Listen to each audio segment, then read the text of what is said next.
Elia Hashi, Jeffrey Sintim Korea Chaskele, or Hini Bampo Brenya, and I feel the rest of the team in Yemfanchia and Koma Udias and Pakwami Ware. Nama Minchia Programs Manager, Simple One, Ura Kwabena Ampon, Yatana City, and some panning some de and Ebreo, into Tamukuchu, men you a Fidiano and Fem Free Ha, and Nuna Kumasi Asante Kotoko Yakra has of Fokum Wajumapa, a Democracy Cup. Ye old blasters, your massa, papa, parliamentarians in each one bomb coming and some more team bako. Justice Blair, a bo penalty share. Peter Amidu, a share. As Samoa Boating in your consolation, the ma Accra House of Folk, and no and a democracy company, and that time with Federation or Ratch Association be who replaces a Gareth, a Southgate. Anyhow. Newcastle manager, Graham Potter, former Chelsea manager, Ange Postecoglou, Spurs manager, Enali, Castley, or no, under 21, England under 21, manager, say ni panna wana, and a baby replace a Gareth Southgate. Now, Oko England, ya Joe, football fans, anyone who presenters at radio, Suni TV, so no, Oman Kasa, up in Nipamienua. Almost to say, SF, no, Eyimu Bako, no coach 3 Lions, Ebimo, a tire cra, and no a Pep Guardiola or Manchester City, and I feel so a Yajin club or no dear, and of course sabbatical leave, Omumienu, and a football fans, and I feel presenters are a war. England no omopese omeje eye the 3 Lions na on coach na transfer news no so abrantie nidino Joe emrepem no akire me said ye bo nidino abrantie ofreely ababe piemu aka kakra bi no piemu Manchester United nidino ye euro anase eye dwumadie bi na ewo TV so ewo Ghana ha no se na edino ye bono eduru ho a abrantie a ye friend Emmanuel Fosuapia Otransia ewa manone nsem na ode hu nsem nyina ebeba so na Manchester United player mu mpeno munya na mane nkwa bid eba ya ma reject ene Scott McTominay Greenwood ene de wakopie mu ewo France ni nyina ne se nim Olympic Marseille kona okono okwakoye medical na nsem wani nsem bi ka ho ne atransi ye de ehu ensem ebebra Emmanuel Fosuapia ewa ha bra Bibi aboko de boko say na obadwuma entire se na ya odeba na say unim say naturally me entire ano imagine time I dey sorry no emwa me for baby am wono me say ba because anopa na o shatare foforo ye bebe nso wa shatare foforo ntina me buza say obadwuma ya o de entire se na ba who say ebi o ha me hu 3 ansa na yapon akofie me chinji me hu 3 ozo de jawa jo onso ewa ha jo o shirt we de me fepa menyia metobi ana fepa emrante for de we ye okay me mo brand ni di be emrante for de pa fepa bibia boko de o bibia boko na ngara for no se de almost de we football fans any sports presenters na to aba na to aba no tie between Pep Guardiola and afi Jurgen Klopp say ono mienu yi na so yimu afi ni yimu baako na obefa 3 Lions no na kuchi na de the next level 2 years World Cup almost say so koje World Cup no de ba nti 2 players we na betimi de call the next level. So we dey asempa ana say kasa when wishes and horses, you know. Okay. Enyejuma. Okay. 21 million pounds a year no betia. So it comes with prestige. Prestige man. Hey, coaching the 3 Lions comes with prestige. Pep Guardiola baby awedri prestige be o na so coaching national team that be the prestige bang prestige now for the national team be age World Cup it will not take anything just like Pep Guardiola said on far national team be ampo nyi AFCON no you see wait you see Pep in his own words Champions League semi-final a year against is it Bayern or Bayern and San Okwaje no. Pep say no legacy na intact. Was cemented. Odio club football. Dabi. Pep Guardiola's other than young say Yakum Low also on club side embedded Champions League before we acknowledge him as one of the greatest. No, one of the greatest. Oh yeah, he is. Oh, we need World Cup back. Dabi. Oh yeah, any other any other German coach. World Cup there, who we need back? World Cup there. Your name is written in gold. Yes. Now World Cup, no, yes, as born 1930, no. Coach is saying so when who in any Pep only be now needing count Pep no greatest of all time. Pep Guardiola. See, ube to me I say one penasem. Yes, on your favorite. Oh, yes, but one kasa oda okokoma. Unim says papa no. Pep Guardiola is no. You see, he's the only coach away to me teams in boss or no. Until England, until the Premier League, no just I know. When influence me, see, everybody wants to build from the back. Who the hell? Premier League teams, you know. See, I bought 20 teams. The team man, and no boys, team me. Oh, send them football. No, send them football in your jai. Say a modern football. No. I am wine. And influence here. Oh, you and Crawford, you know. Now started, okay. It was only Ajax and Barcelona. Ghana multi-system, no. Ghana multi-system, Kuchade multi-system, no. No, me busao. No, but it was. You see, the point is that football evolves. Yes. Football evolves. So that's what I'm saying. You can say, you can talk about. He engineered everything. No, you can talk about his influence on the modern games. He says. But he on implement on inventation. Now tiki taka na. Oh yeah, but he is successful. Ewo Barcelona no. Onu na inventing. Tiki taka. Pep Guardiola's tiki taka. Any Johan Cruyff tiki taka. What's the difference? What's the difference? So okay, show me Johan Cruyff tiki taka. Now chile me Pep Guardiola tiki taka. Pep tiki taka no. Na positional play. Pep tiki taka no de Barcelona no. Positional play. That was the difference between Ono and Johan Cruyff. Then what? Now Johan Cruyff then. No, positional play. Oh no, but you take it and situate it with the kind of players that attack within a second. From your hand, me see when offer system now. When Joe, minu nyina ni say you want me difference. No, na the positional play. You me and say nyina ye kasa at the same time obi ente. The American say offer formation now. You situate it with the kind of players are over. That's how you situate it. Enti under Pep Guardiola no. Players Ben and the heart of that tiki taka. Xavi and Iniesta. So you situate it in that context. Yes. But say tiki taka there. Obi anywhere baby a tiki taka everybody. And even some modern football. Why improve? So can say we improve. Let me say. I see. As I say Pep. NSC are we influence football. Everybody, even in Premier League, they've changed their playing style because of him.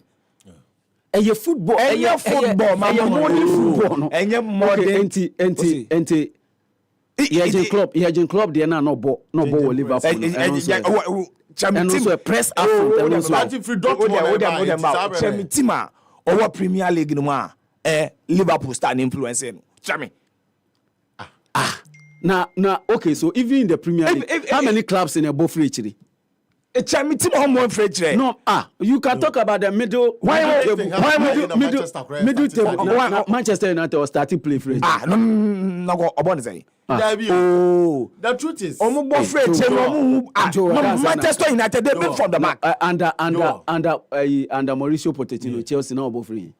Not Chelsea. Tottenham they built from the back. Under Tottenham no ball. Why? The reality is, so can say beer we're modernizing you maybe. Asama me kay every day what's the one na man abeye? Messi, he has influenced every team in the Premier League. What say? And Asama me kay any day okay. What's the difference? Prince, I still stand by. He has influenced football so much more than any other coach. As you see, Juma. This game we play. Oh, one can say the starting one is why? What the starting one is 1990. Go back to the history and check. Before he came in the league, the Premier League was kick and run. Before he came in the league, the Premier League was kick and run. The only team now Otumi possessive bad football. Hey, Arsenal, even Arsene Wenger couldn't influence the entire league. Before Pep Guardiola came, it was kick and run. And I say, even on that point, say Umekisa is a valid point until when we see we're influencing all the 20 clubs. That there's nothing to show. Say we're influencing all the 20 clubs. See, you see the greatest of all time. The Carlo Ancelotti has done virtually the way. Ancelotti has won trophies over Hampton Wanderers. They play from the back from who? Players been on the ball from the back. What I'm trying to say is, before Pep Guardiola, these things have been done. By who? Go back and check. By who? Number of footballs. By who? Body. No, me person body. It was done by. Check even.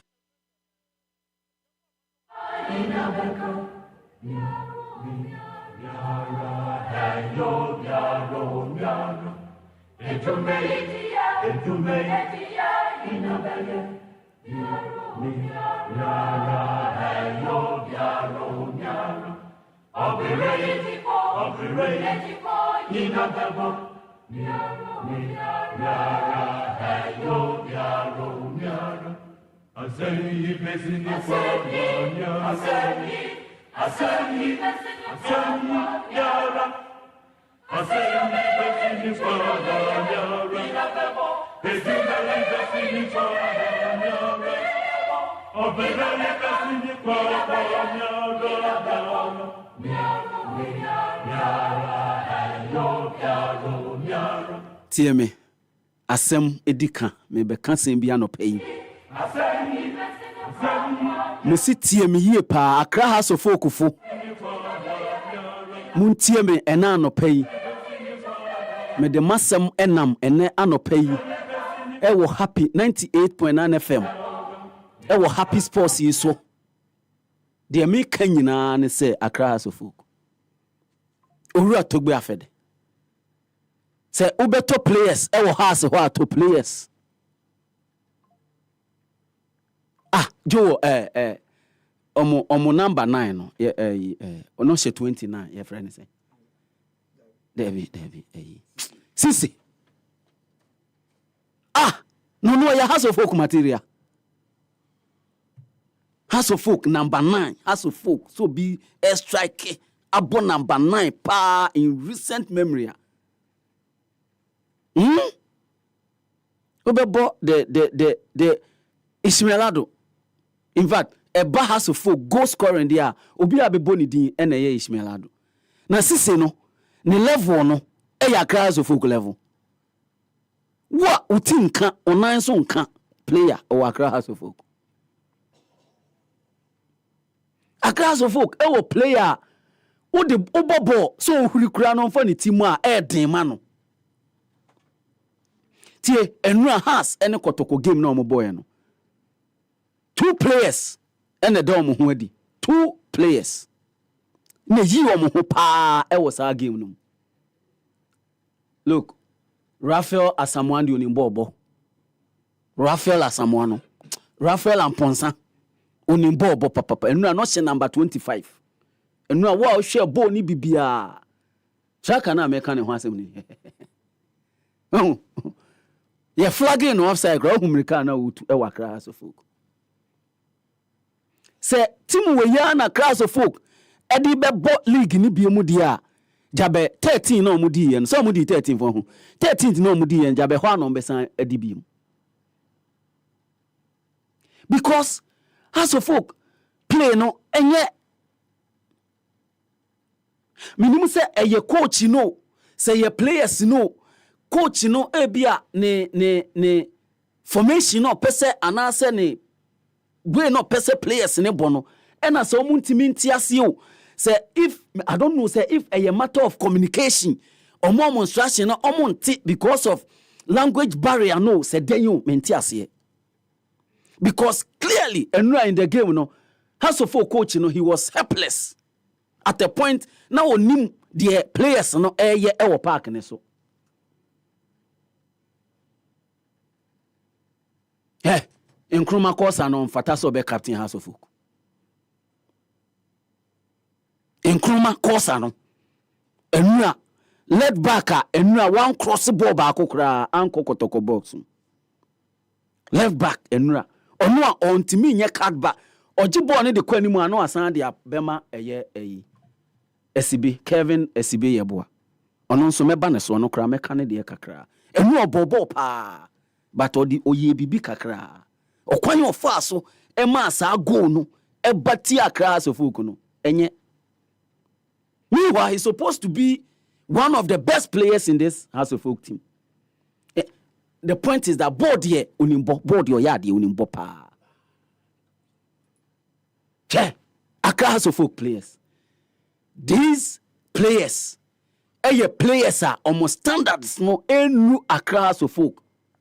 And the handlers of Accra House of Folk so no mutiase. Obianka se koye hosi. Obianka se kopam 25 or 23 players. Na koto yo ebegum. But there are some positions be in this House of Folk team. Players na wo ho mo bono. Enyo mo na eso mo bo. Enu obi ohwe me enu ametena Accra Sports Stadium. Ehwe game ni nyina ewie. The only brightest sport in that House of Folk team no Raphael Amponsa enura. He's the only person obetimi akase se player Gina Park so bobo sha Class of Folk jesi bobo a ono pe na abebo ni din. Unlike their counterpart Kumasi Asante Kotoko. On player na abano Joe Samba no omonya player pa o omonya player papa no ni Justice Blay. Na Justice Blay say so ma convert na ye no center back na. No pere no na fa papa one Samba no na fa ye papa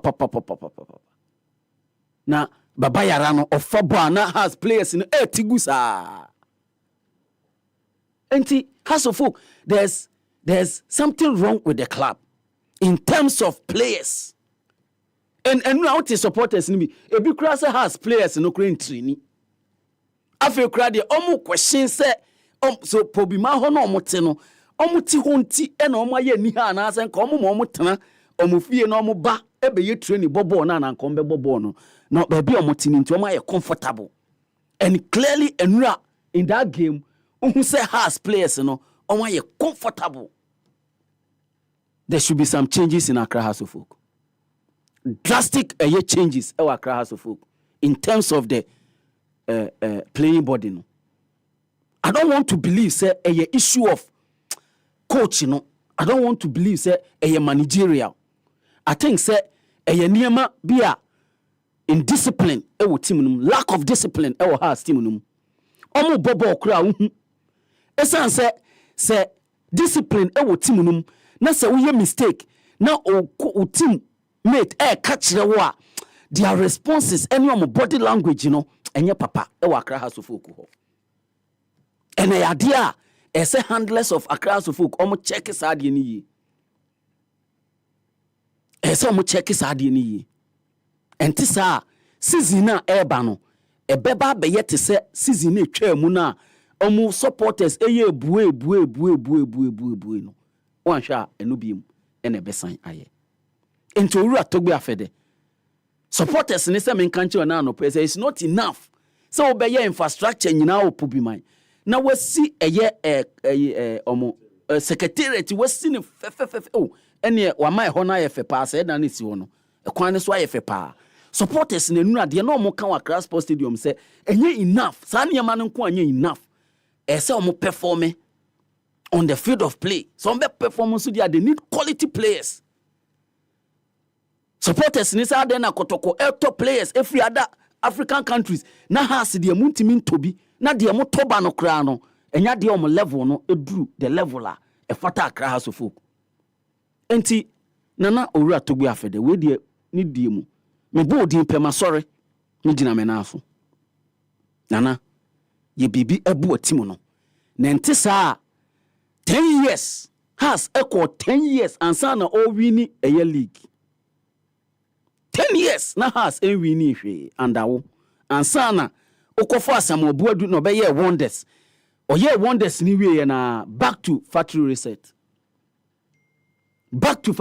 Accra House of Folk asamba bebia na owo na obefa ye na eka de obo. But if there's nothing to show for Ekana obo na at the end of the day, how do you account for Ekana obo? And football obo hoka, the evidence is on the field of play. And tisa double na Kumasi Asante Kotoko a year over House of Folk last season one share season win sa ebesan kosubi baby amuno rivals ni be hie bia on be dominating enu a game no na say ye pre-season game but any bra Kotokofo ne de ball no enti owura togbu afede eni mpanifo e wo house asem wei ene dika eno ena maka ho asem e wo happy 98.9 FM Happy FM 98.9 Asante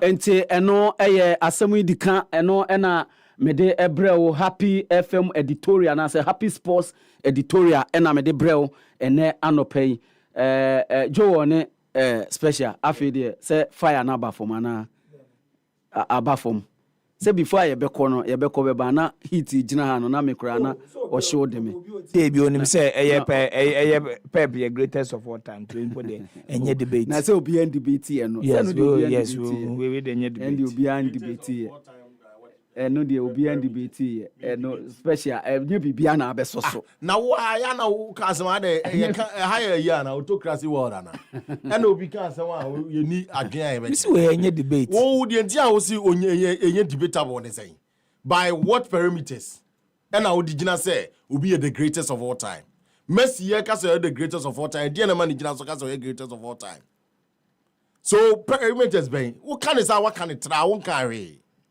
oh sepep wa winning treble ye kan wa winning treble Champions League wa winning Carlo Ancelotti a winning do say oba yin so Man City wasan beji na clubs me sana wo Premier League na manager bi enu ho a waje ato aso 9 it is better than all the other coaches until Pep Guardiola na de waya na ye 3 ato aso na ma wonim so ye better na bi oka okay woda me ba okay woda answer obeko no makro so na ye fa ensem ahodo a edi akotre se de ade cheche ekono na ene dodo na me frase ade free baby a ye ho America both South and North America ni nyina no ensem gusu a edi akotre na etwagu ho a enye asabketo ni nyina ene se ka 70 fie na no Argentina je Copa America na Copa ne se omode nsempe atimi frase de tigan no ene mi ka se no ye chemu chese se okopiemu e Chelsea team ni mu a France players e ho nyina no atimi unsubscribe ya branch no from omo Twitter page and our friends on Facebook page na omo ya branch your friend Enzo Fernandez atimi Efrem Hugo Lloris Enzo far away in US or Los Angeles ne one also the summer betudwa wase watete sa ansem no se sa de ted ya ene na chese kamia se Enzo Fernandez ni Argentina nyina no o my France no mu dina tem na mom obeje atum se bia nkombe fa ne se eyamfom so mom na mom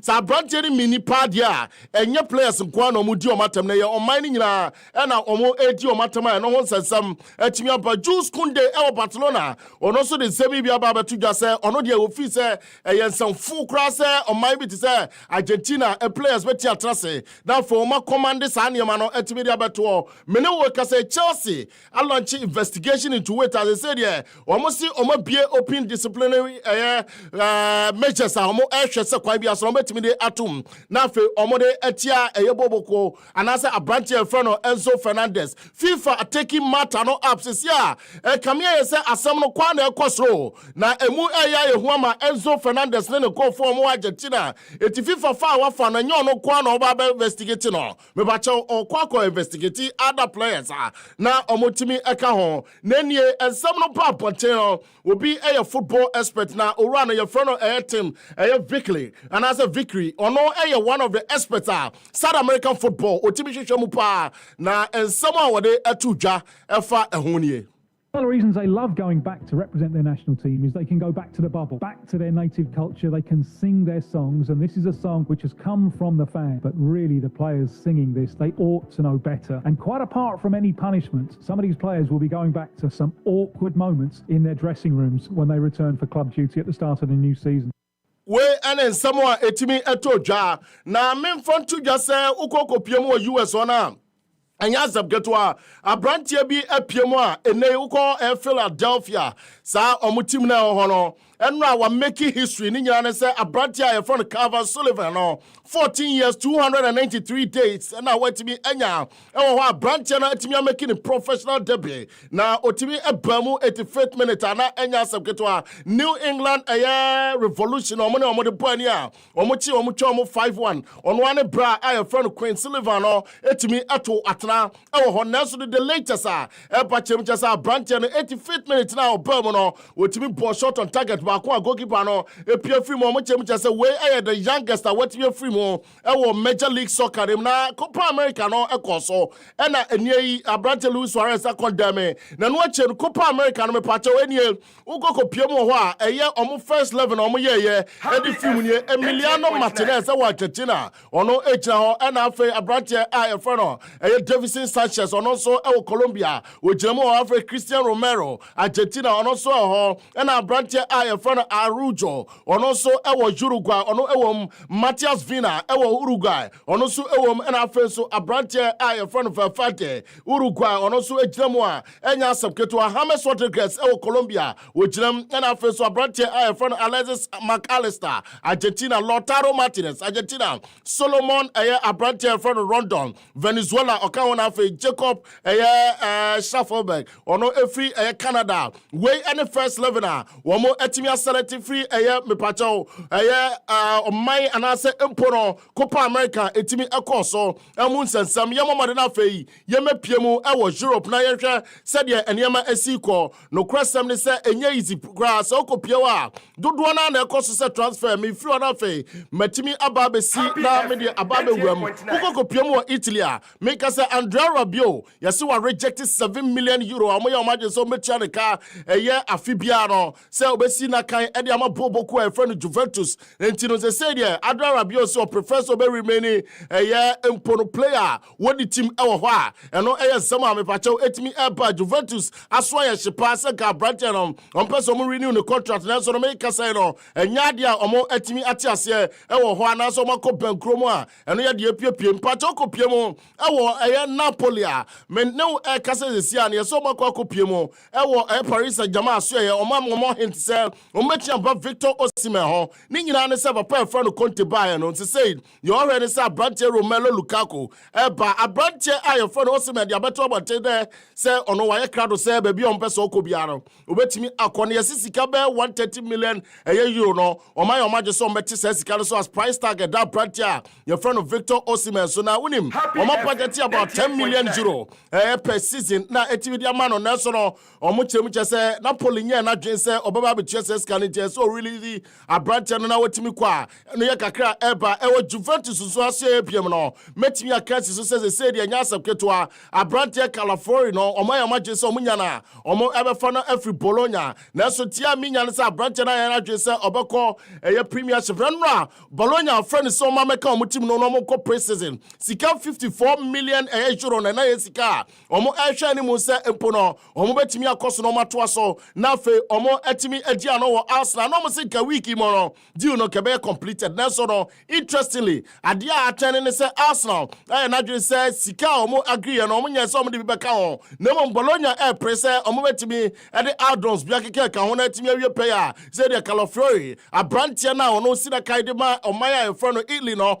and transfer no aye dimpa e wo ho a eno ne kakra ba one kapa a branch for as they say omaya anase boku e front Juventus etimi akofa no na enije wo mu ama omo ne say omo si Inter Milan e ko arrange 10 million euro etimi e mu dadakra na ka branch no wa wi anisa from Hellas Verona na so yase no Juventus akọ agree 12 million ya 10 million no omo si omo di 2 million add-ons enso beka ho a eno ama sisi a branch ne dane nani akọ piemu e wo boku e front Juventus wa eno ne kakra me pacho etimi epiepie ya metimi e de ama na enai me da so wo Italy nsensemo no me pacho owura a oro Thiago Motta ba fa Juventus ne se ono agidi ye passe Juventus boku no e wo eye dia eso mutimi make difference e wo hono ma me corner fe mako piemu e wo Spain me pacho me ka say no ukoko piemu e wo Spain e Barcelona aso ya unim se La Masia ne de a provide players akesia labi ama kra no e the latest yetimi edi free on na omo se omo kosan ya branch ba ko a ye friend no Goka na branch we 14 years omo se Paul a wo pono omo de ne free e Zaragoza na eba eno adwumade a wo pono nti no omo gidi se be koye e de amom na unim se enai Oda na na kopiema branch ba ku sina kan se say de ne so Leipzig your friend Mohamed Simaka no se say de eko ene se kwan bia so Atletico Madrid say on person de branch we etimi eba e wo so ma sign nomad dada Robin Le nomad dada say o timi mesia kan mo na so on preset defender your friend Mohamed Simaka no so etimi de na ba be kan wa eno ye the latest me pa chaw etimi apie me de besi so say ko Spain ho na me ne ka say de Real Madrid, Luka Modric, the latest everybody just say were extending a contract at 38, 26 trophies.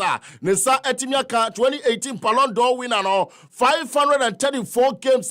Wetimia feature ma the Los Blancos no still. Wamasi enye enough 46 times. Wetimia si akai and they ama omaya na say Croatia 2023, 2024. No me pacho 23 occasions of boy last year. Ebeti celebrate 46 match no minor Etimia bar. Wano ejina including Euro and also the latest etimi eba na choose kunde sensam no me pacha waso ani ba bia ko Barcelona hwa no wo a wo di dwuma eno ohwe ani mu se be ko ye Manchester na makoko pie wo England me se wa ene yes supporters ni bi call say yam fa branch from Harry Maguire emma back to the position na ye captaincy no esan se o ma hu se ni leadership no e wo soro pa ni nyina ne se o mo se branch no e kwan a wo fa so ko academy no mo ene o mo ko di nkomo se empo owura from Eric Ten Hag ene me be won Chelsea on academy boys no kwa kan no match ase empo senior players no so no dodo na atiase na eno kakra me pacho etimi epie Postecoglou coach a wono odini dwuma e de Tottenham Hotspur so say on tita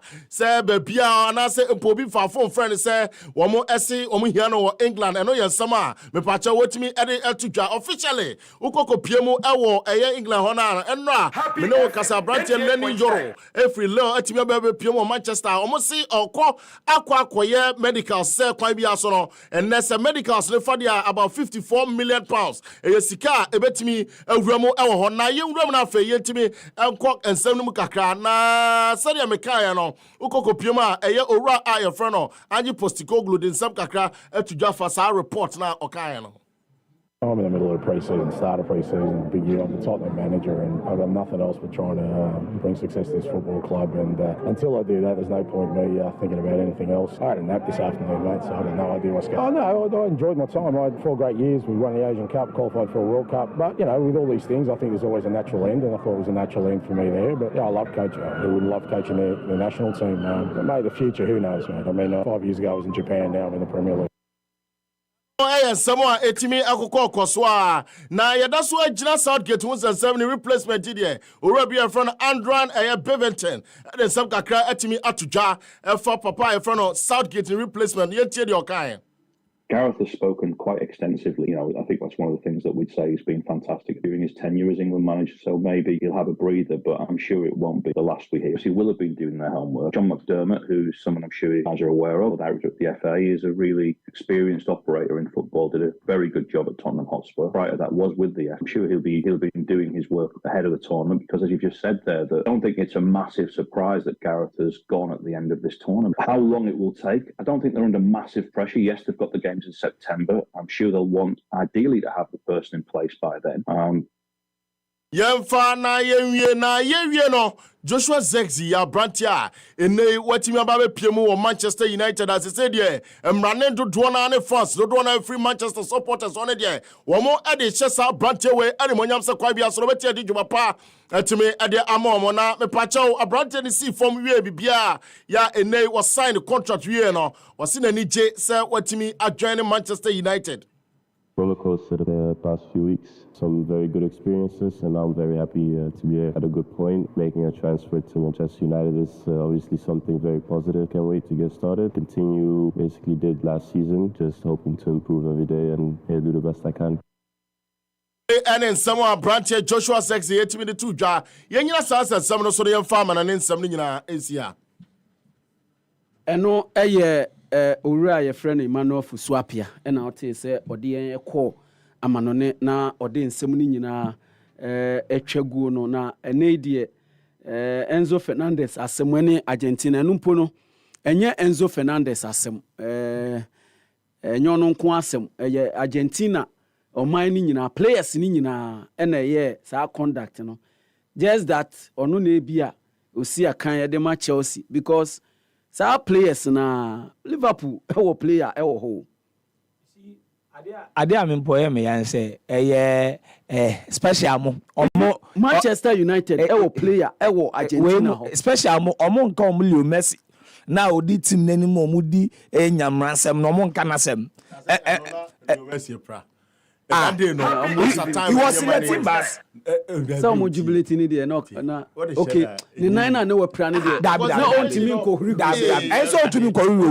was in the bus mo share video na oh so no Messi was in the bus and the influence no wo team no mu no so they confirm praise out way imagine say Portugal and age no mo yese no Ronaldo at bus mu obia including who any special you make the issue Ronaldo ni Messi. No, I'm saying that Enzo Fernandez na omo ye nyina ye boni tiri so no oye kiti that be in the team in terms of influence wo pe eye okobi obetumi aka chom say sebi sansem hunu na amudi no munjaya Leo Messi Nicolas Otamendi I Maria omo ye mpani forward team no ma the entire Argentina team no Messi ka so omo nda obi abeda heavy Mascherano say the aba na nya hwe enye bibia no so enye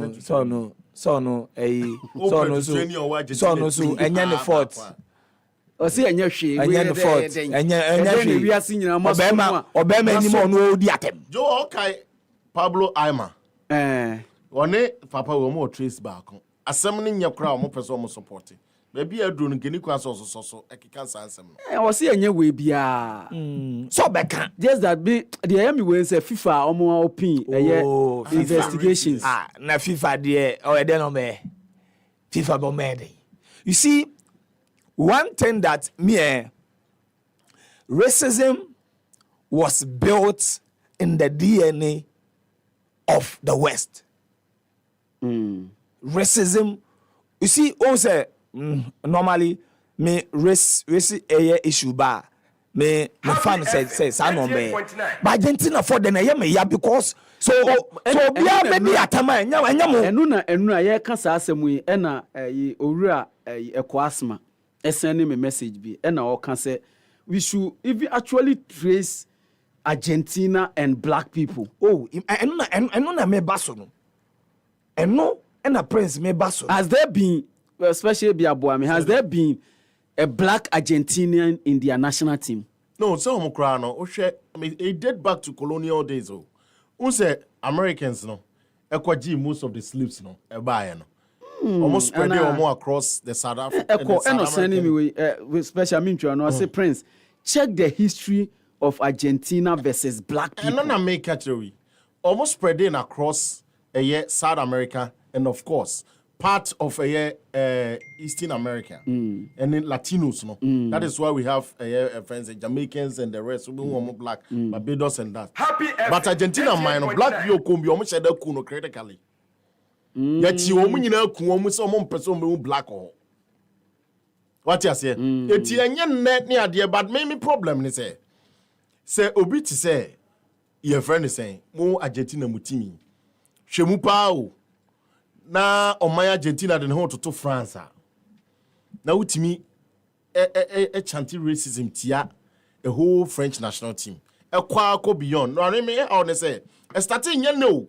France started 2018 no. Na ke say a year omo ankasa national team no omo bosses no stop it ade no kra. But this time about to the say woman actors of the game na ankasa na yes ade no, which is very bad. You players. I mean maybe I'm need to one say oppressor the question Messi no. No. Or can by influence. Influence you see, Messi could have stopped what was happening. Say, Yedi Enzo Fernandez attempt senke so to me. Or no, I'm surprised. Yes, is the reason why I'm saying say Mark Allister, Liverpool, or was that team? Ibrahim, Emi Martinez, Aston Villa. They are French players. Aston Villa follow Akodano more. On one teammate, this led back of free Everton, French led back of free Everton, Villa, then I see Lucas Digne. Lucas Digne. Yeah. On the sudden, our host is here. Emi Martinez, any in the dressing room. As a level, normally, assembly connect too much. I think that I apologize.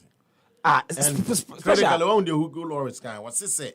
Yes, scrutinize on me. He said, do they really mean it there? Then no matter your mind at them. But say, Oman when he said mistake out of in the heat of the moment, he be away with me. Now later one no. Sana Hugo Loris say count. Say yeah share. Be out of over frustration in celebration or no yes. It is a say no mining in it me babontin officially. Ya nye this is. And I say Hugo Loris no can o broni. Atem didi no mudi no ebigram. Hugo Loris now no walk no. Onye broni. He's one of the reasons why they didn't win the World Cup. Top goalkeeper like this Prince, ya bought penalty for win to man TV. You when say Patrice Evra Ghana no Kazembi. Also no ne ho so oboma France. Because it is they on my wase say wo unti fi Senegal. When you lose if you cry away when you beat it. Yes. Balotelli crack. A bedroom rebino. Only the betna a bedroom be by a catch or say Ukrano.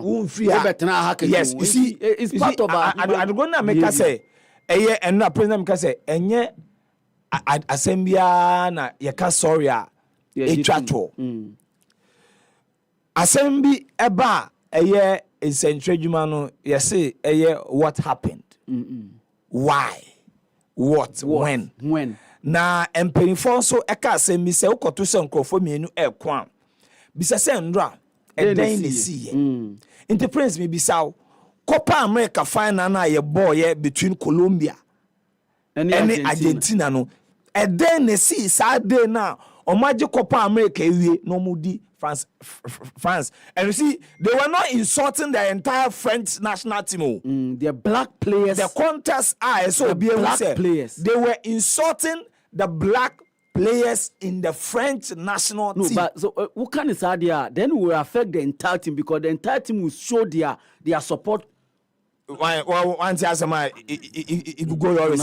not part of the team. He was part of the team on World Cup. No, by an AD. I'm saying that team are I'm saying that they were still on my time If World Cup no omoji for omunsem. So Hugo Lloris was the captain of that team. Yeah.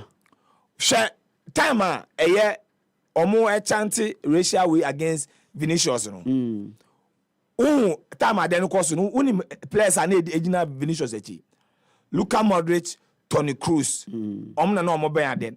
Why ene ebekoma Vinicius minim say munya mbeka aspe obeka wan Rudiger and afraid tire ko bibini you see ha menua. So you see you have to understand the dynamics, because only omo chukwan than that's why I'm saying that racism was built in their DNA. But Argentina no omo rula be fa no Domingo Faustino Sarmiento.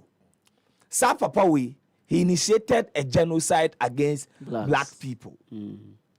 Na Domingo no ade oye ni and rap ye no na ebi mu bisans Argentina we focus na me say o me no Matthias ye say racism no, it was built in their DNA. But when we say Prince eya na yenka atemdidie bi enye, but sometimes obi to me do atama out to say nipa we kura wo Argentina no wo say ne hwan entinam ka say yen na yama ye ho kwan a yambo ye bra yi a ema Argentina ni to me di atem na wo krom won papa ben Argentina papa ben mi ti hey say be ko Argentina say ka me ko kwatena mi anoma me ko kwatena mi anoma bo akọ me kwatena mi krom salt pon atre pen ni paper omoko po ba na me take record na me didi am na mada Argentina ade ma me fo we fi o menu ama me Argentina for enti Prince me ko Sarmiento de oye no obi o teye bia no ehu the contest no. During his time, Sarmiento instituted highly oppressive and deadly policies to eradicate black people. He segregated the black community from European descendants, placing them in scholar with no decent infrastructure and healthcare. This became a death sentence when cholera and yellow fever outbreak ravaged this community with no adequate measures to prevent or treat the illness. Sarmiento's genocide also constituted the forced recruitment of Afro-Argentines into the military, mass imprisonment of minor or fabricated crimes against mass execution. Sarmiento also enlisted Afro-Argentinian men in the army to fight the Paraguayan War of 1864. Allegedly, Sarmiento knew that Argentina wouldn't fare well in the war, sending thousands of Afro-Argentine men to their deaths. This impacted the gender balance so severely that Afro-Argentine women were forced to have children with white or mixed Argentine men. When him say black people, black men, Prince, ye jeans no, esuchen any other race in the world. Intimimity, many brony ba, many American ba white ekwa ne ba no obe black. Many Indian ekwa ne ba no be black. Many China ni kwa ne ba no be black. Many any other race ekwa, but say oba bibini ba any brony wa, there is a high possibility that akola no be brony. Inti ose mema na se na ba ya ebibifo no omo Argentina no omo den omo ne emma no omo ne abrofo mma no ebeo enti systematically na or wipe out blacks Argentina. Inti this is a country omo ne she ekom de omo, but they are a highly racist community. Argentina are a highly racist community. And sometimes say we den what in your man na hu say sankrofo we omusu ene omoban enie. And Argentina for maybe e be china me come into details. Adia Sarmiento yankasa. And me point in say Enzo Fernandez na yedi na tembebre no. He's a small fish. Yes. He's now Argentina we mu Martinez mu Tonyoma Enzo Fernandez betuma catch say omunyedi. And I am not making way for Enzo Fernandez. I'm not making excuse for him. But I'm saying that I think say the way you take care there no, especially to him no. It is only him. I'm saying that globally. Yeah, Barcelona.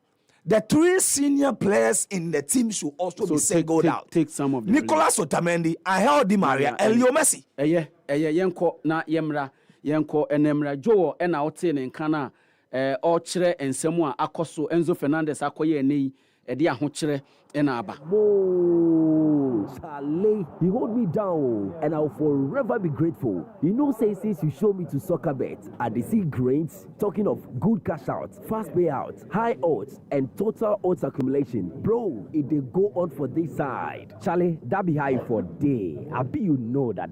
Bro, soccer bet they do the most. Them my interface they catch me. Smooth navigation and easy access to all the sports games through any virtual games you choose.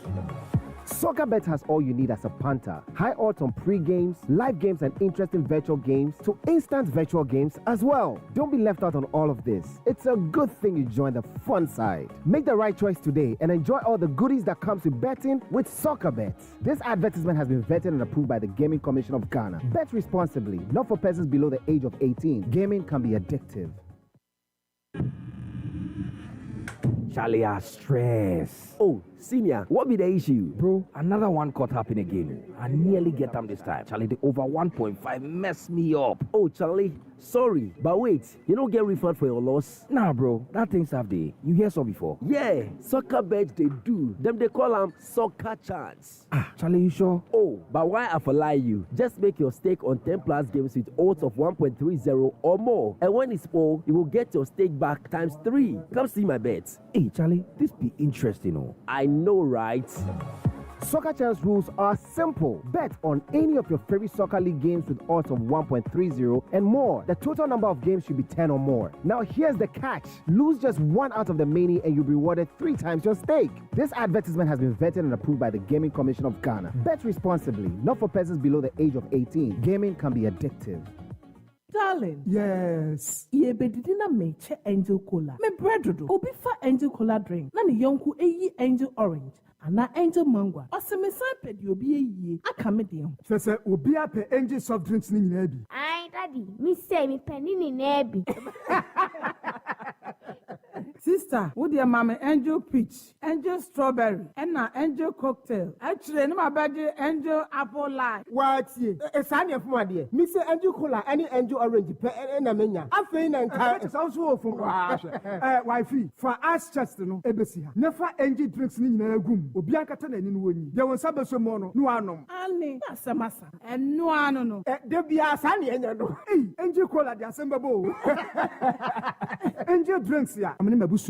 I don't call soft drinks beverages limited. And why? Who to do after one? 0244 83 22 86 and 050 78 78 668. Angel drinks. Taste like our day. FDA. Aje de nkra to yatum.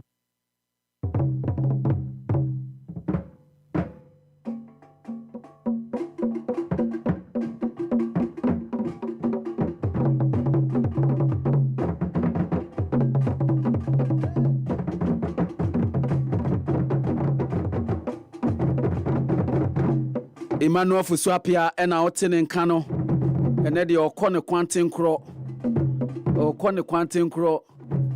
yesi pani a onni emofra ofie ni nkonkon ba ono ane bona ade he enti owura Fusuapia somwe na yenko brase ono e ba akopɛ ye friend obi ba Pokwa Brown first so betis amanfo ka obi ba JK na je so da po mu a bibia ebekɔ ye me pa chao high sense me ka chao se na so ye ni ene ba pa ho say refrigerators, and our face chest freezers, and a command say air conditioners, our one unya, gas cooker, washing machine, smartphones, sound system, water air dispensers, and our microwave, blenders, rice cookers, and our kettles, our we hear a fee na enyama etimi ye ma na fe utimi facilitate ye wadwuma bia no Mr. Onaso ye na wo eni ngini sam ne se o ma tete nyama no so hwihwihwi pa na woto so a eche o meti aka cha se bo adwuma den so efie num ne eche na wonte hwe eti bomode ne ko high sense for aso ye na omutimi amwa na enya sa nyama bi na eto kan ne channel so se ko Facebook, Instagram, and afi X and YouTube me pa cho high sense for e na bia se kan bi wo a opesa wote na opesa ohunu na on showrooms no oba Accra ha na se enkan ha no East Legon, Kisiman, Achimota Mall, and afi North Industrial Area ni nyina no kwa wonsabeti aka ni miamia bebre ebi ti se kaso abachona ene junction mall ho ni nyina no high sense for Kumasi okwa adum ubehu omo ho na afi so tafo oso kwa ubetimi ehu mankesim takrade takwa oboase koforia hohoi sunyan ena afi Atonia station wa wo sunyan ena tachima ne tamale nyina no high sense aboademo ebia na person cancer fofra for 0302550000 high sense of everyday prices for everyday people. Me bacho ye free some no say ewo ye fie mu ana say ye man mu ade a me frase ye no Kumasi Asante Kotoko ene Accra House of Folk Democracy Kappa ora ana say Honorable Alban Babin Speaker of Parliament NC so say ene omon say ye be beto ba na wiase nyina be hu say kabo mu Ghana enye NPP enye NDC ene enye Electoral Commission enye obi fofo na enye judges asem ni nyina no ye nyina ye kabo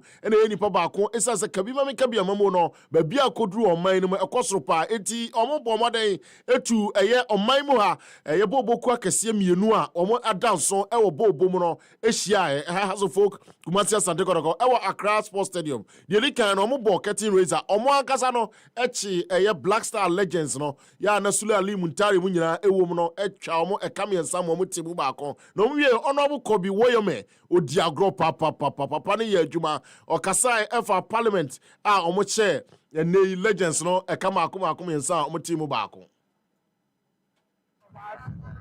And that I mean we should continue in this so that we can keep fit and develop the stamina that is needed for some of these fields. And the beauty of it, the joy of playing against big names that we have all heard of, we have watched, and they are so good. And I think they were quite liberal. They were not too serious. They were not too serious, and so it was a kind of a game that I think if they are taking it very serious, they would have crushed us. But at least, I mean, they respected us. They cannot put their own August house in shame. So let me applaud them for at least allowing us to go away with the train. It doesn't mean that probably we will not continue training. So that next time it's going to be red. I mean, that is to say that they should go all out and we'll go all out. We someone etimi ekoso ewo honom na Honorable Koyowemi ekasa wie no Honorable Isaac J Mensa eso kasafa democracy ene sede ene match no esi koya e dance. They are perfect, they are smart. Say you never in Ghana then.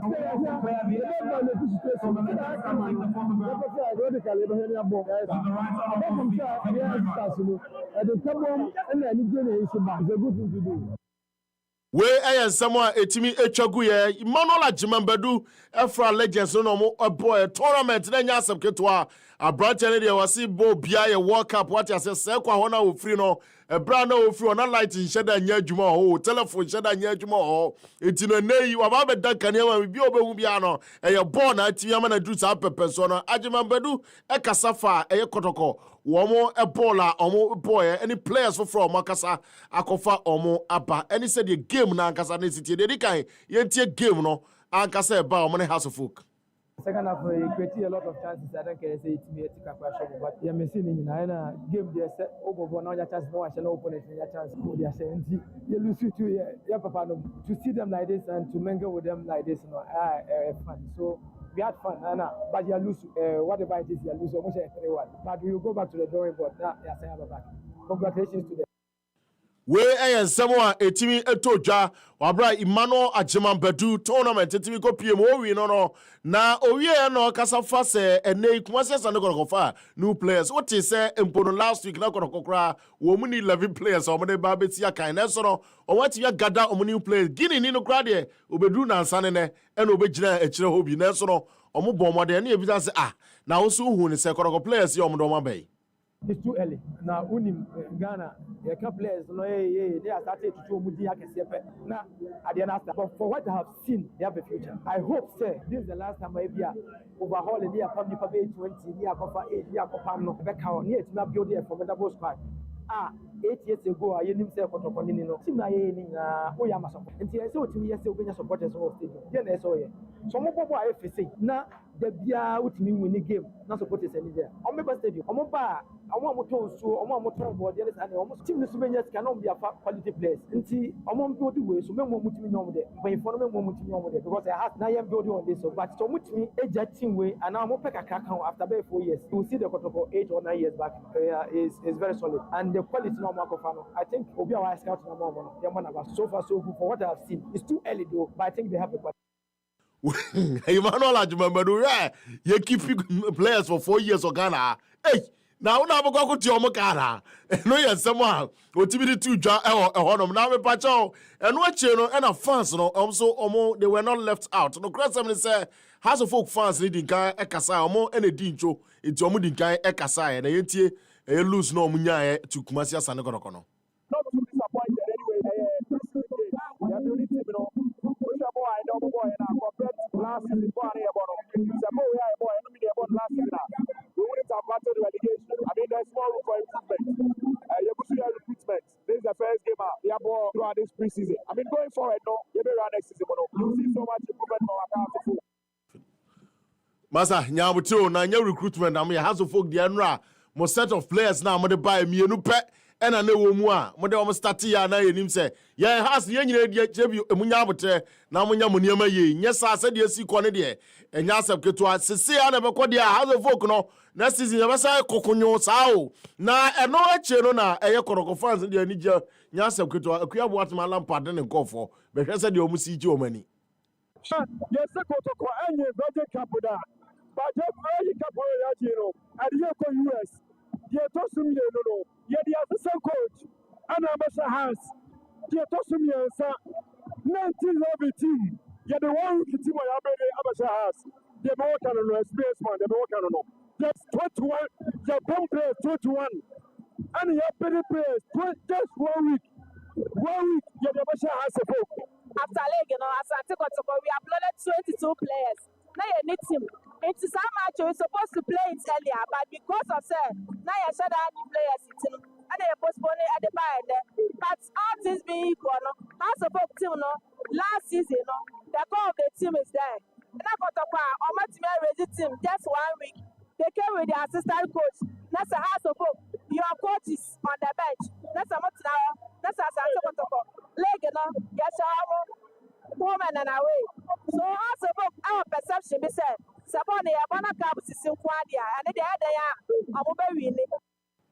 We some of our supporters no edit to Ghana President sorry so birthday chenchenche kese mienu bi wo makwam de dikan no ha Angela atua hene me dofo ma bibia ma de me wogidie wo ni mu pa Angela atua hene da bi we nya Angela atua hene bra ahomachi mi no wa na ye adwuma yi o odi obi madafo ko ye ma yi dofo me se o me pass bia me se wa Angela atua hene ANS UK London to be precise. Now we pacho ene wa woda so kokra. Yeah, yes, Angela Chia no. Miss Chia. Nyamisha onyo kese. Soon to be pacho nyabote enyanru ho sa. Mrs. Fusu apia. Obetimi aye Mrs. Fusu but enyanru ho.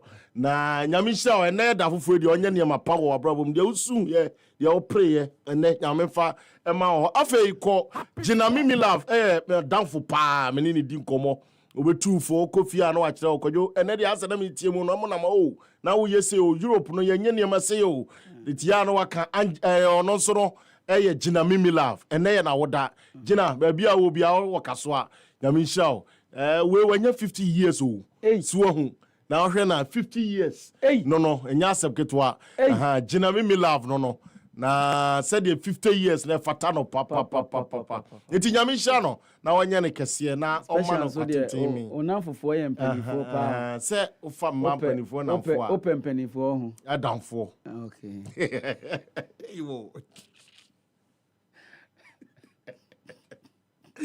Penifo adamfo je penifo pacho uche bi penifo adamfo na mepe ma penifo adamfo eti je na me love nyame hia o kwai sokosokra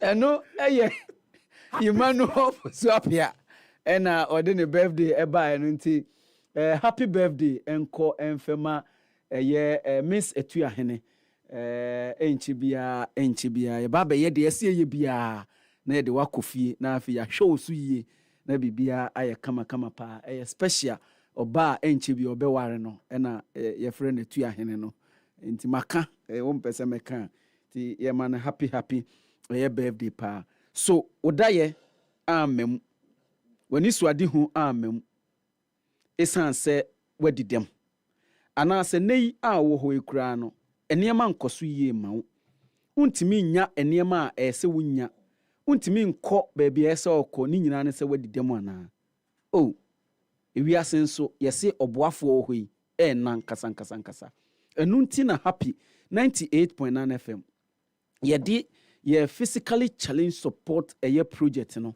aba ni yaba dia na unti ene ye dia aba na sa adwumadie no eye part of our corporate social responsibility enunti ena happy 98.9 FM every all physically challenged persons say oye krado so obesua bi adwuma so upese wo san ko school kura na say adwuma bi ena apese wo hyase a bra enidaso asan aba ama obio ni nyina ne say ye de support system no aba abedwa happy 98.9 FM ye ba beboa enti yese frɛ yen e wo 0302 254858 0302 254858 na odi details nyina ema yen happy 98.9 FM ye ne ye partners ye ba beboa pa happy FM nimde happy FM enije nkoa enti se wadi demo a frɛ sa number yi a me de tu dwa no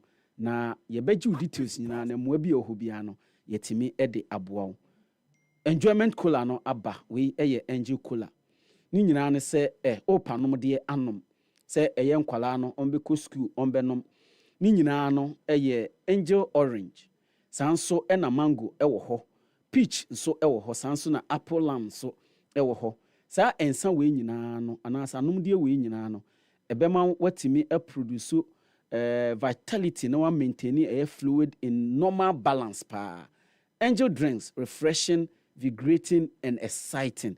Angel drinks are produced by Adonko Soft Drinks Beverages Limited. Angel drinks no almost it tastes like our day. You recommend Emma Obibia and Kwala Kranso. Ye de mom frey it was 0244 8322 86 0244 832286 and I say 0507 878668 na gi enchiremu bia opebia ewo ho ma opensuo e de anom de a bra to villa for ebe ma ensuo pa na yensuo no a ye produce no eye ensuo a se onom a increase wo body metabolism no ema o body no kra o skin no eye kama pa na toxic eye waste bi e wo body no bia eyi free mu ye wo better pricing ye wo prompt delivery ye dwumadi yensu ya ye yensu no ye wo no in dispensers ene de eka ho nyina FDA nso approve yensu ya ye enti free yen e wa homen so 0552490684 0552490684 na ye be bro free sample onom na ejewa na wanso waba betobi ewo ho sabre de baby adu time with federation na mene miankasa me ka kire wo se oye me general secretary esan se eku a ewo oman Ghana mu a ebuo wo kuo ne ho yie papa ono na ye trofo pani a Odayano, eno eye Sports Writers Association of Ghana. Owura Charles Osesibi Odayano. Sanso eno no kru ya anso no. Armrest na yedi wo dwumadi ewo Ghana ha on ne da no. Okọ Africa ha ono ne da no. Ukọ wiase nyina oye vice president ewo ho. Ghana Athletics mother of all sports. Me de sana me friend no. Oye first vice ewo my Ghana mu. Wadidi dwumadi bebre. Dwuma baby ameti watena ha enfie bebre. In fact, Happy FM kura wa general manager ewo happen. Owura Charles Osesibi duduo na efre no barrister memo akwaba eba Happy 98.9 FM. Yes sir. Pacho nyame adum obi aho ye na wonso e. Pacho omo ho ye pa, omo so omo chia. Basrefo ho ye pa. Basrefo ho ye papa. Se monso mo ho ye dansuma yima no mo ho ye. Sa weekend na me ho. Asafo mba hu me no mo ani age. E mo na me mera ho. Na wo yi kesi. Sa Teacher Kofi, Mama Ellen, Mass Wedding, counselor. Yes.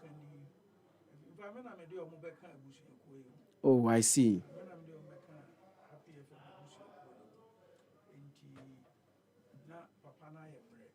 Nyame afre ni nti na sese ye nyina yekọ na yekọpẹ no kra bre nti ye teacher Kofi kwan fe so adom baaye na obi aka teacher Kofi ho asempa.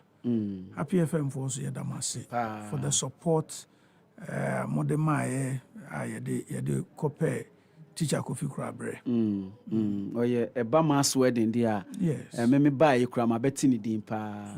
Emra ofiri mo nanka yese meka empanifo nanka ye koche abusiafo. Me do fie ho na yese happy for aba. Yes. Said that. But me do na me tu kwan nti me bedu ya na me ko fie ho. Yeah. Me do fie ho na yese happy for aba and I was happy. Say I catch him say happy for aba. Yeah. Say happy there. Wow, happy. Happy biana. I brought them to this family and they have been very, very instrumental and helpful. Yeah. Next I say happy din hujim. So Happy FM any game. Yeah, that's it. Now, Owura Charles Osesibi, obi se me musa o se enkunumdie ene anuonyam sha African Games mo de share o my Ghana den na woni udwumakuo no armrest den na munya firi mu. Na den na o start gidigidi so sa. We say obi na simi there be enkomo na ya efi ase boko but there be we dey ho na mpese me ase woni mre nti no pese o punch na me say ehona na we news ehona mpese me different me say enkunumdie ene anuonyam sha mo de bre o my Ghana e African Games in the month of March e wo my Ghana mu no mu wie no den na munyae Owura Charles Osesibi obisa me Charles Osesibi a menya no ma bebre even though I am not happy.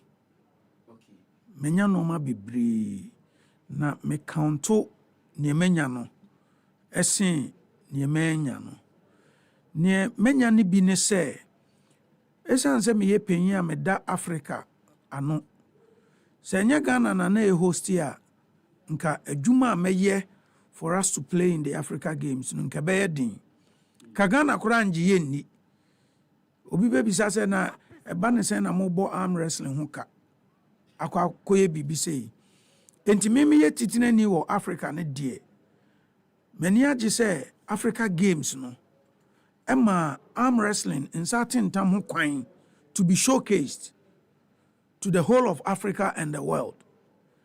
Ayana amanfo fili se sebi eya agro bia aso nimfa so anase obi am pay attention.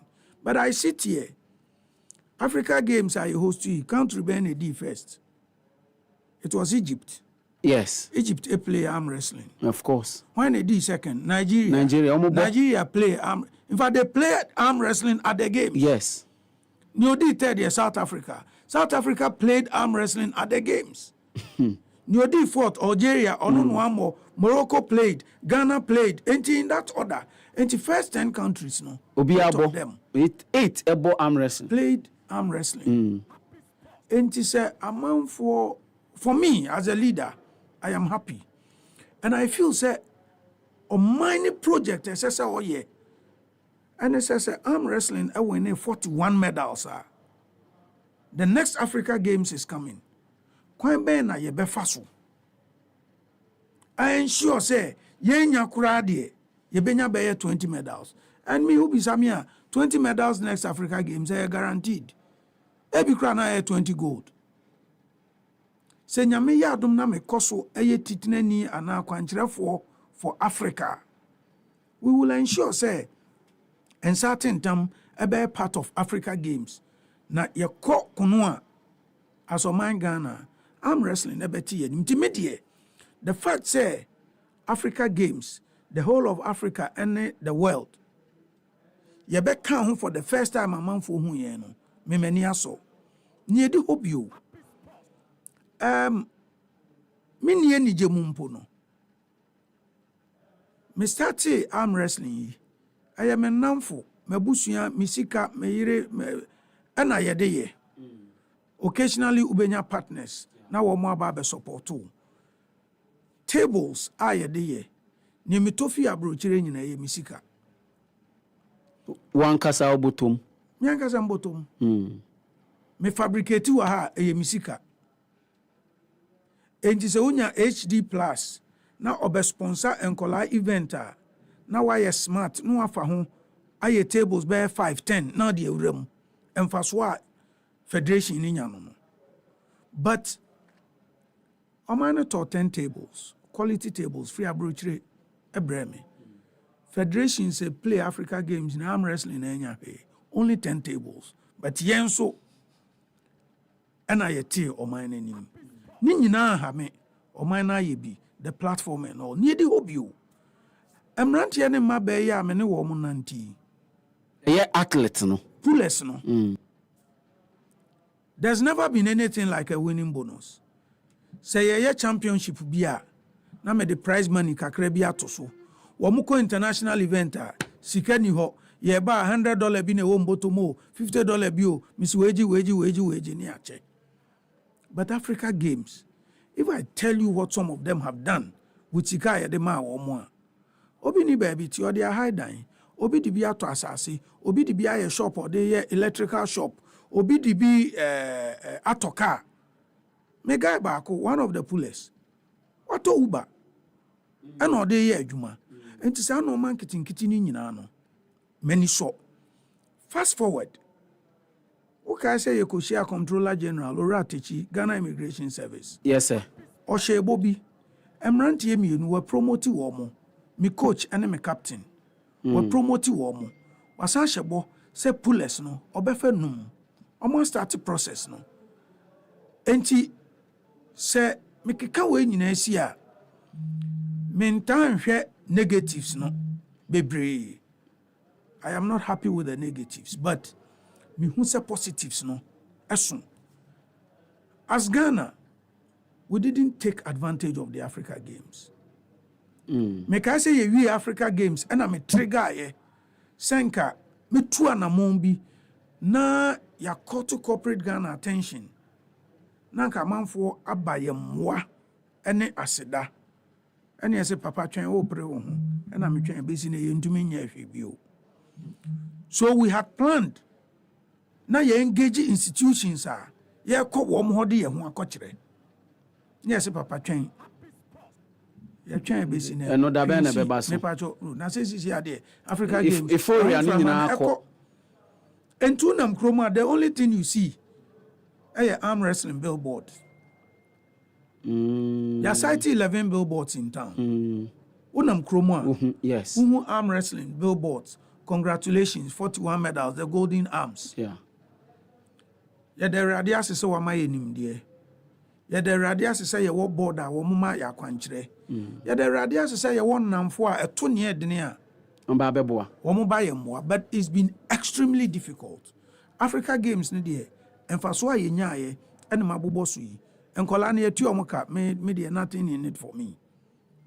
Federation no ma brains wo kura. Brains you say. Enye si ye mamu na say ya mamu. Enye wo na o compete, yes enye wo na o compete. But ye refi say eye wo sika na wa hoɔden. E na ade na adu saa level no. In any case, say enya aban enhyehyɛ o yeah 2 months before Africa Games. Yadi teams echo camp. There was a 1-year plan to run national championships sponsored by the LOC. Sani enke de be select team. Amaso yenya na ne yeko round prepare your team until aban ba last minute 2 months to the game. Say ya the more camp. Enti say ye sacrifices yi na se daba. And something people forget. Yeti hey se pula bi yare ano bi hia bibia. Mimi ho no mo beba. Omo frɛ okra be wo bi odi bi so ko pe bi mo. Enti se ye che wo mo na yen leaders ni nyina. Ye mua yen a ha adwene. But me de maka say Prince bi hia hwe. Anya se me ho nkyere me. But se oman ni beye bibi ada osesi bi ase ada arm wrestling asia. Me see ye here training center. Ye wo tables. Training center nanki are setting it up so that ebe encourage participation. Obi amra no media grow. Tembi abra. Say ye tikrum. You see, Obama Makansen, but I respect the honorable minister. I like him. Me nyina baby money dimbone. And I always say this. Maybe I don't like him. No. Me I don't. Me di in sawoswo. Me I don't like him. I may not like Nyoye bia, but emre bia menene ehie bia no. Obone ho modern to ensure certain things are done. Hwese ya tro letter. Legacy letter. After Africa Games. And your boy abaya mani se o. Ye Africa Games. Arm wrestling modern boy or boy, you know. Unprecedented. Unprecedented. Me na me the president for Africa Arm Wrestling. Me wo Ghana for beye and 9. And I said this, me be when president for Africa. And I make say, me the Ghana ebeye Africa. And one of the discussions we had was that the Africa head office ebeba Ghana. Ye Africa Games na me throw letter come minister. Any 24 hours our minister desk so. And no order ye say corporate box. Yemma ye baako na enye the office for Africa Arm Wrestling legacy project. The letter was dated I think 6 June. Basi and ne. Politics has started also. When the minister has ordered. There are certain things Sanya wa meme mahame kasa. Na say minister order. Minister ma order. I am the president for Africa Arm Wrestling. Number 1. Mr. Number 2, say minister Arm Wrestling are winning 41 medals. Number 3, we are asking for a legacy project. Entimunna ya sikurano. An office space. Sabi yebetumi akọ high wo kromo ba efe. So say ebe wo sports venue. So Mr. Sesibi, me baby amiti. I don't think say minister ne ma order obitimi busa order ne so. You see, I cannot go back to the me sure modi me nso so. Say minister of youth and sports ama order. Say yemfa die ema owura Osesibi. Obi say there be. Prince Ayimafo Akwa Brown. Enra me Osesibi. He decided say manu we me no kasa wa hawie. Me nkasa bio. Say metumi manage me sports na. Nyame adom I'll use friends, family, and whoever. You see, that's where the maba mebo. Emrantia ne maba no. Mean to me, baby, I do omodu no. Mean to me yimeni. Baby, I'm do omodu no. Mean to me yimeni. One more day I'll be there for them. But say, me this sports and gidi. Even I'm wrestling crying, me to me I am there be send the only since 2016. And the only team in cancer. Prince, since you say we sure say. Say me chira. Omo eso omo ye de eso omo ye no. Omo aye. Oh, there be. You see, what can be bebre na ho ye. Sesen. Enti yan kasa. But I hope and pray say anytime I be free, we will deliver. You be call world championship. Yes, a hon and come but yafa enkola 8. Me patch ansani be call world championship. Me can say me say. Okay, say you like the minister, and I jokingly said me I don't like him. Obi say na kenye say me kan say ma twa san. It was too harsh. Yeah, ma twa san. So okay said na dwuma ye nso wani a different to say simple. You don't like the entire me cancer and say the way what conducting papa chowa menchire. Okay. Prince what twa san ya menchire. Yeah, it was ma twa san man kan yi. See, world championship. Meba with a emritie ya ma engage minister no. Federation bieni ho a obetumi aka se papa yi mu ano. Okay. Se me mani nka based on support for federations. Me or SCB, I see him as the best I have encountered. Really? Yes. Really? It would have been Neil and Van der Poel. But the support for federations without politics, without politics, I see him as the best. Okay. I'm not the maker, but without politics, I see him as the best. Okay. Federation be anywhere. On support. Oh, that one I know. But you know, say you tikrumu ha. The bia federations, omukwa no so papa way one year crano, obe free ticket amount. Now odeko o championship. And you see, so performance ekosura. Aya competitions. Of course. You cannot train and not have competitions. Of course. And you go bisa say sponsorship ahen wenya. Wosi wenya 10 cedis and 0. Osi okay.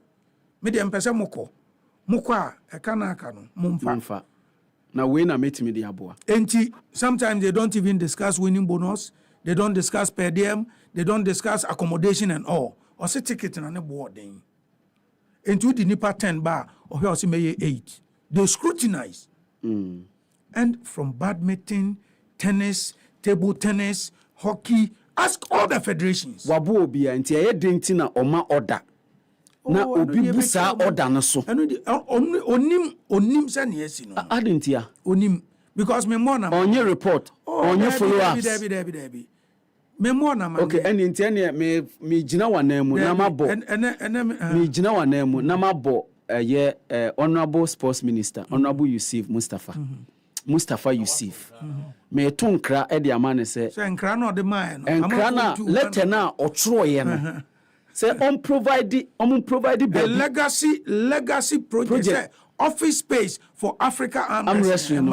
Besi ne obi atena so because ompe osesi bi asem. Debi enye sa. Enti watena sa krata na so. Me nyina ba bi nka so obi mpe masem. Okay. Prince, who mpe masem?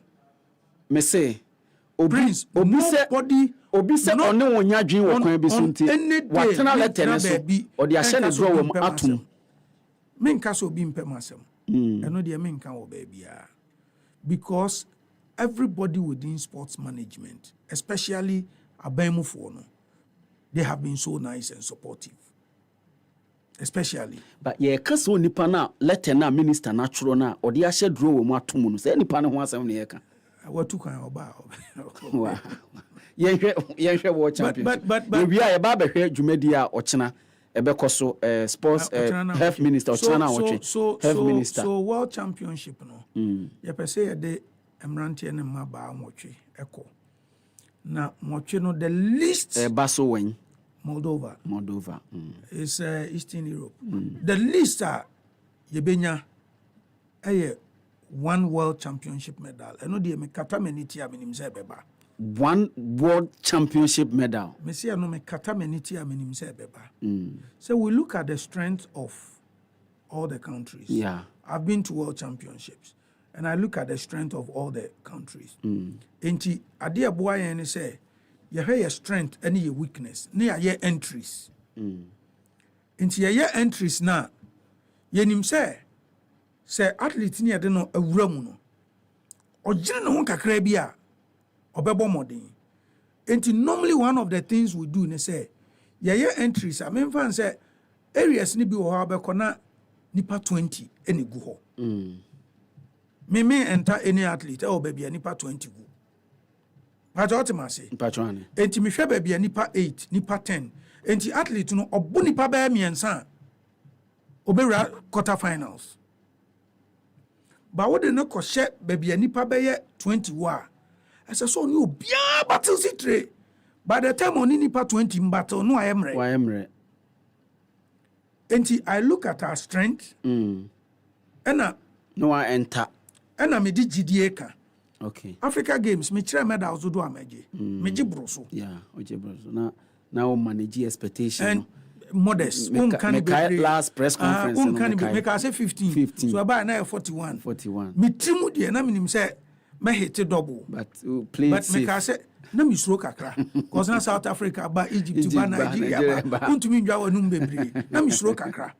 So enti my technical team no ehwe sa de ni no say president. Ye enter wa ha. Ye athlete yo ya de ye de no ko hobe. We do all those things.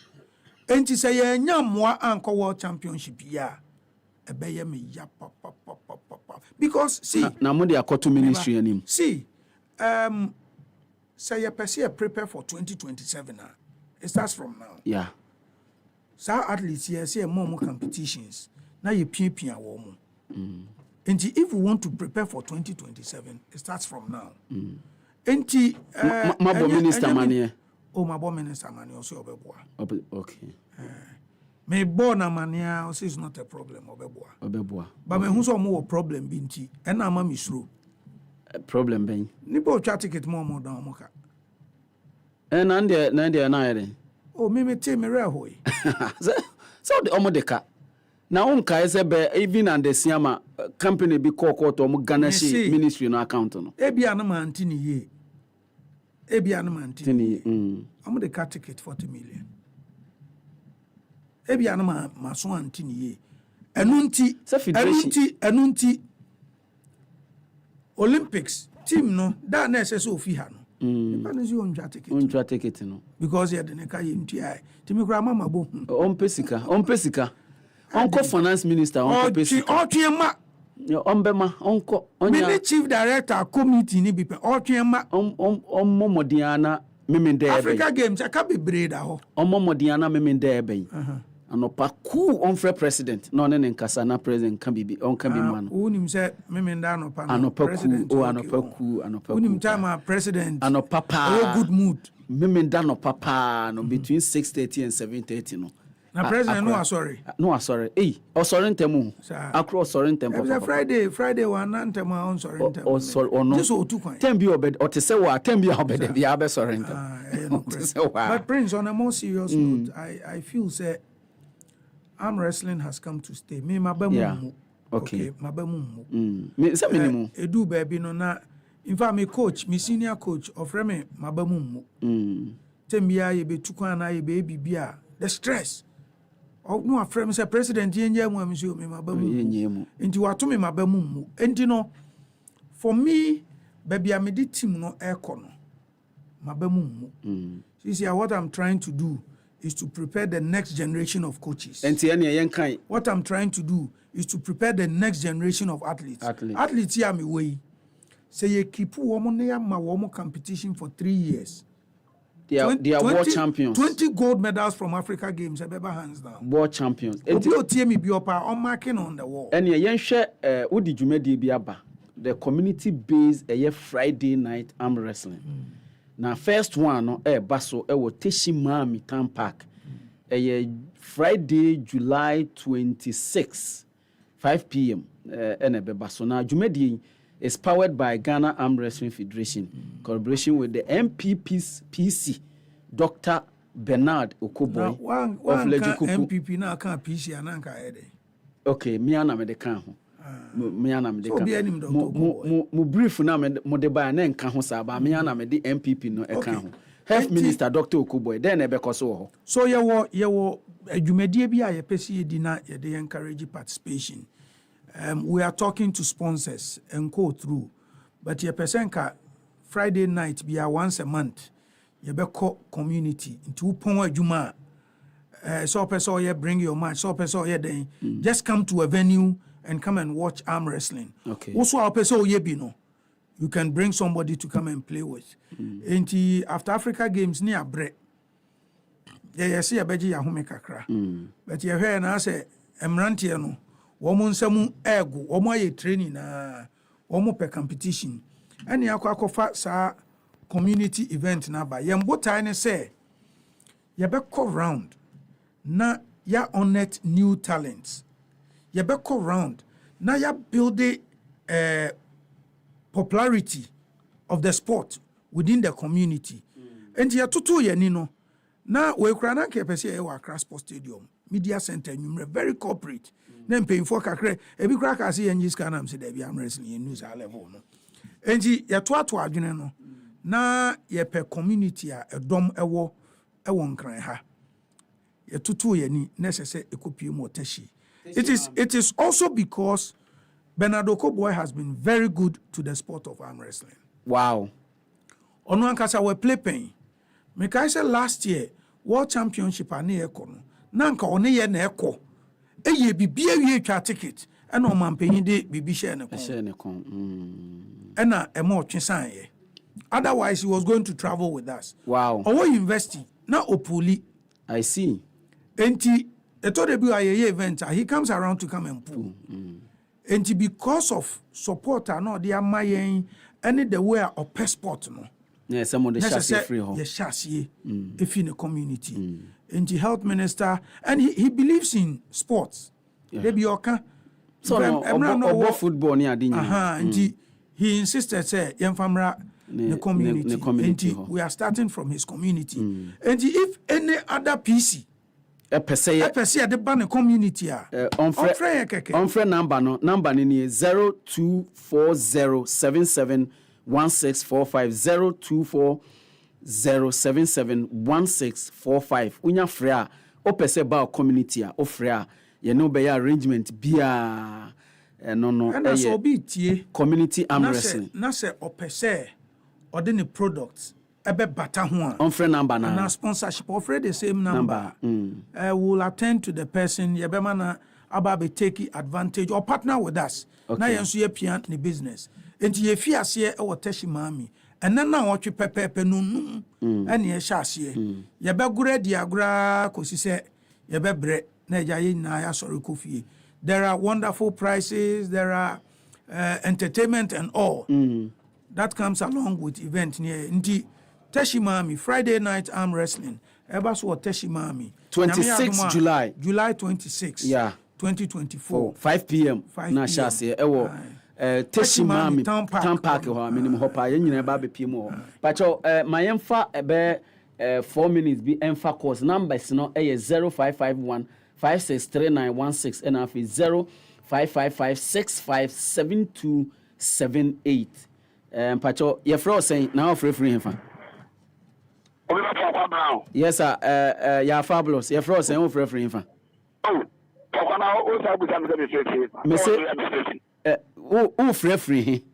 The patron says Dr. Mahmoud down the office. To us, we can ask him. Patron, I won't cry. There's some background.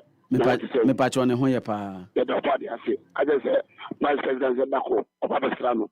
I thought, and some Kotoko supporters, what I say, Elra, if you know, which I said, Kotoko, maybe a tune Becobiano, or what I team in the chi. You more players, Nabaso, you more technical team Nabaso, you more coach of Sapia, former Black Stars coach, Yamana Baso, and the Papa who said, no, who you may also, what I say, the best last for Sunday, 15 minutes. Now the folk that said dressing room. Then I will pay. Start to train your man on now football, the best football I do this time. The best first minister. Lebra, a very say, as a fact to be a footballer, and I said, I'm a student, what dear try at your papa, or one woman, they are one man ranking my bawa, and to my head. You know, the best minister said, and I said, Lord Yabano, okay, go to one of woman. But the mom said, we come to don't want everything they call, not from Nantaba, papa. Mate o kan de wate o kan de owura cha so sesi bi wa ha wate a ye behwe na ye di hu djuma we ofrefro bi aba ahoma ne so mpacho ofrefo aba ofrefo bi aba ahoma ne so ntima ye hwe no na ye mfa ono ye frɛ o na ofrefro ye mfa mediani adam idrisa mi fi awuto sanko dia me pacho mo anu ko boni te o ma empa ye mre ni ho Joe or Pacha, so that I think I them. The Trepa Samuana, you say in your party of Kotoko, Yambana bro. Now, but I could ask you one. I'm not going to ask me, what do you mean? What do you mean? Yeah, and it's how to me, what do you mean? I'm going to me and ask me, and never go share. Now it's almost 7, and I saw with it. How's never going to boy you? For a woman in Akunduka. Now say, almost I'm not to put it. You never got over to me. Yeah, so whatever.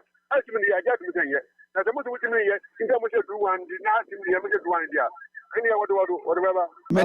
Medase so ode aba ose enkokrafo mi na akontokwa enti omo ne mrante no de kobani a na ye bi hu pa eno yasemu enkrofo kansemu na mamenka wo se for the first time e wo Ghana ha no eye global crusade with eye WF eye kumuyi ebebaso e wo Kumase Babanyara agoprama ne so started every year 25th year to 30th July 2024 na 5 p.m. and the servant of God Pastor Dr. W.F. Kumuyi ebeshia ewo the oye papa penia or that Deeper Life Bible Church ano oba be piemu ewo Ghana ha ewo Kumase enti fa enifraifo ne bra fa bubuafo ne bra fa omo ntimi nkasa no ebra omo kura honhom bone ahye omo no fa omo bra no omo nyina ombenya omo ayaresa salvation ebeba so ewo ho healing ebeba so deliverance ebeba so na miracles nso ebesi wo ho yi papa pa enti yenkopie mu ewo Kumase Babanyara agoprama so na ministers conference no nso ministers and professional conference no nso ebeba so ewo Great Hall Kumase Kwame Nkrumah University of Science and Technology enti hwe na hye ne nso ye papa pa enti GKC CK Kumase na ye ka eho asem yi with Pastor Dr. WF Kumuyi ono na ode crusade ebeba so abrantie bi pa epe edan self contained na afin so chibe ho na de baby open no adabraka not Kanishin dan Suman not Kanishin dan Suman New Town kokomlemle na Matayeko na afi Alajo Mamubi na afi Asalam dan ha se uwo bi sa mpacho ompe agent bia na so uwo bi afre number 0242 120013 0242 120013 na obe jewoso yemfa last call na yen sorry so yefro sen na ofrefre yemfa frame idi ni ka safi taboraji mpacho idi yenkwai Prince yes sir kachwe bracha se the Sunday sports mo yanimo no meni bi omo ja kwhye shekunde ya bai ratas mpacho league ni hyase ne ye ba kwasi ada bia ye bebo saa anwom no mo hyase because na me dey come monitoring na your friend say na wo ka as minister awesome Prince de ya me tackle but in some wo ka minister enwi udi kwa adwumukura na sabi emfa obi a amunya ma ba ekeso na wo nua ba ya so be share project dia sia wo ba wo si wo ja project no wo ba wo si wo ja project na aroti me bia afei na brata so ka se wo se obon ho modi a yes ye no nya adwin obon ho modi edase aha na ye de afrafo ni nyina ebesi aha na ye de afrafo ni nti ma me ni owura cha sosesi be enwie na ye nsori ko barrister adoma enena otwe Teshimami town park yes obia opeso play sport ni bibia no omra yes ye di hobi o me pese me da chief director Ministry of Youth and Sports, Deputy Sports Minister, and Minister himself for support kakra eba. And me board, myself, Kofi Ado Ejekum, Edwin Amankwa, wa boss, yes. And Jesse Ejapon, Hussein Yade, all the board members, DCOP Lydia, all the team. These are competent men and women. Oh yes, Jonathan Awulete, Jumo Kata Airways. I have a solid team. Robert Apiame or KLM. I have a solid team. Wow. The success of every federation depends on the board. Depends on the board. Yeniska die, but Achireni is good. Indeed, at the board for ni nase. And a pullers na womonya botre The athletes, without them, there's no federation. The coaches, without them, we can't do this. Your partners and friends, we are grateful to everybody. And then the media. Me feel say your content, now you create brand, inti na mobuayen, and you say you say SBNT. Yeah. And you say SBNT. Yes. Na me Olympic team no so. I wish them well. The best. Omo be call Games Village weekend. Yes. By Monday no more. We wish them well. And to them krom na hu ya billboard na person sponsor Ghana am wrestling na. Fred Prince Ayim. Eno you reach as be and now can me kai will say with the camera 30 seconds. Me kai will say a idea happy on wheels e beba so. Na e baso dia na bosumi we die no ye de ko eye botiano English botiano eho ene ye de ko enti brai na be hia MC a owo member of parliament a owo honorable Sylvester eye tete ena afi NDC parliamentary candidate ora Phyllis eye akwete ni okle omu nyina eba bepie mu ewo ho na unim se ye kuhia de na ye kuhia ewo the forecourt of Las Vegas Leisure Center ewo New Botiano eno Thursday 25th July 2024 eno chassis dia na chassis free 1 p.m.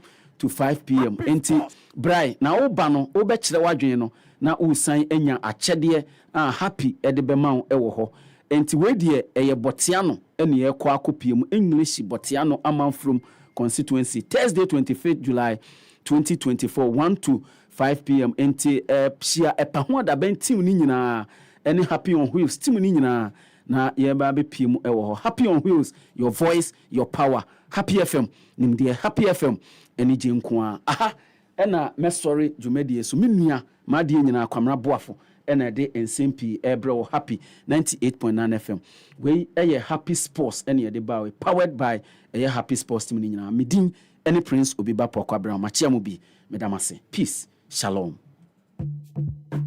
Botiano English Amanfrom Mpeswa Swe Happy on Wheels Keteke Kesieno Yadi Brewo Brai Nene o Municipal Chief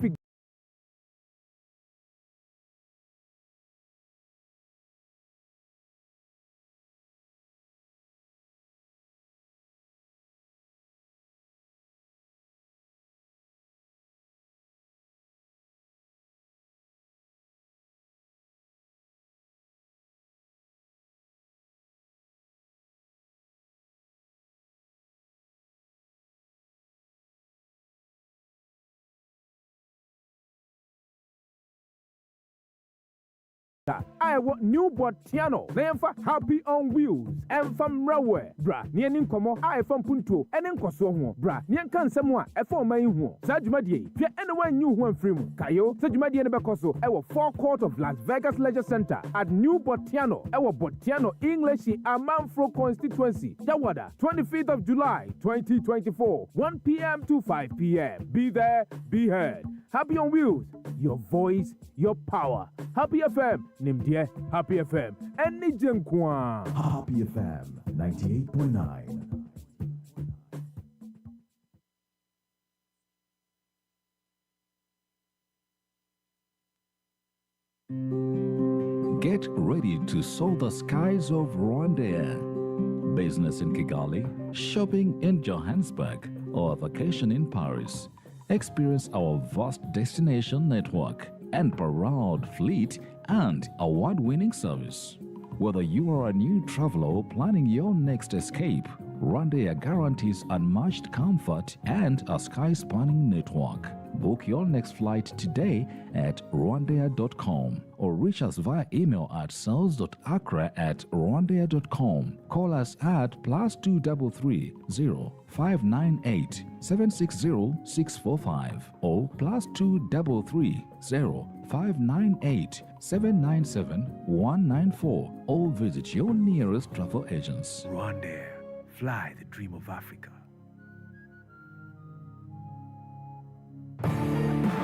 In no Cretrodos, a car high sensor, the about chimney television, refrigerator, chest freezer, air conditioner. Now, so unim say your laser TV, gas cooker, washing machine, smartphone, sound system, water dispenser, microwave, blender, rice cooker, kettle, iron, air fryer, kakrabim ponono. So to adhere ewa yeho, in fear no muntem, se chema, ne free yania, fabra, yensi amawa, yabese sama. Se say so the high sense showrooms no, ebu organa fanenina, into bibina o pato, one I call